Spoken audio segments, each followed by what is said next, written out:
Vietnam படகு விபத்தில் உயிரிழந்த தமிழகத்தைச் சேர்ந்த 10 பேரின் உடல்களை தமிழகம் கொண்டுவர சேலம் டிஐஜி சந்தோஷ் அடிமானி உள்பட தமிழகத்தைச் சேர்ந்த அதிகாரிகள் மும்பை சென்றிருக்கிறார்கள்.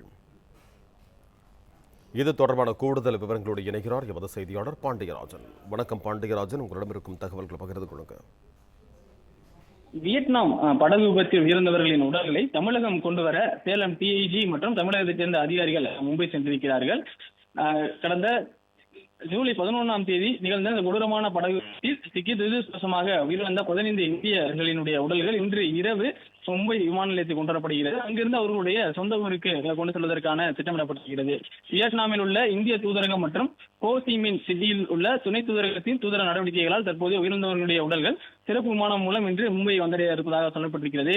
வியட்நாமுக்கான இந்திய தூதரகம் தனது அதிகாரப்பூர்வ சமூக வலைதள பக்கத்தில் வெளியிட்டுள்ள அந்த அறிக்கையின்படி பலியான 15 இந்தியர்களின் ஹோ சி மின் சிட்டியில் இருந்து இந்தியாவுக்கு இன்று அனுப்பி வைக்கப்பட்டிருப்பதாக சொல்லப்பட்டிருக்கக்கூடிய நிலையில இன்று இரவு 9:30 மணியிலிருந்து 11:30 மணிக்கு உள்ளாக உடல்கள் மும்பை விமான நிலையத்தில் கொண்டு வரப்படும் என சொல்லப்பட்டிருக்கிறது. வியட்நாம் ஏர்லைன்ஸ் நிறுவனத்தினுடைய VN 979 என்ற சிறப்பு விமானம் மூலம் உடல்கள் தாயம் கொண்டு வருவதற்கான ஏற்பாடுகள் செய்யப்பட்டிருக்கிறது. இந்த விமானம் ஹோ சி மின் சிட்டியில் இருந்து உள்ளூர் நேரப்படி இன்று மாலை 6 மணிக்கு மேல் புறப்படும் எனவும் சொல்லப்பட்டிருக்கிறது.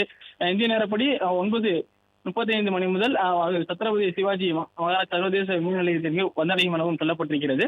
தமிழகத்தை பொறுத்த வரைக்கும் தமிழகத்தில் இருந்து இந்த சுற்றுலாவுக்கு சென்றிருந்தவர்கள் மற்றும் இந்த படகு விபத்தில் பலியானவர்களுடைய எண்ணிக்கையை பொறுத்த வரைக்கும் 10 என சொல்லப்பட்டிருக்கிறது.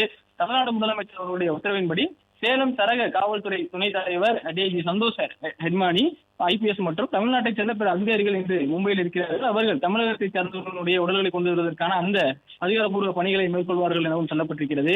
மும்பை விமான நிலையம் மற்றும் விமான நிறுவன அதிகாரிகளுடன் ஒருங்கிணைந்து உயிரிழந்த 10 பேரின் உடல்களை தமிழ்நாட்டிற்கு கொண்டு வருவதற்கான நடவடிக்கைகளை மேற்கொண்டு வருவதாகவும் தமிழக அரசு சார்பில் தெரிவிக்கப்பட்டிருக்கிறது.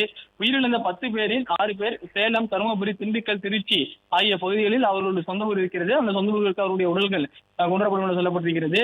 மேலும் இந்த தருமபுரி, திண்டுக்கல், திருச்சி ஆகியவற்றை அங்கிருக்கக்கூடிய உடல்கள் கோவை விமான நிலையத்திற்கும் 4 உடல்கள் சென்னை விமான நிலையத்திற்கும் கொண்டு வரப்படுவதாக தமிழக அரசு சார்பில் தெரிவிக்கப்பட்டிருக்கிறது.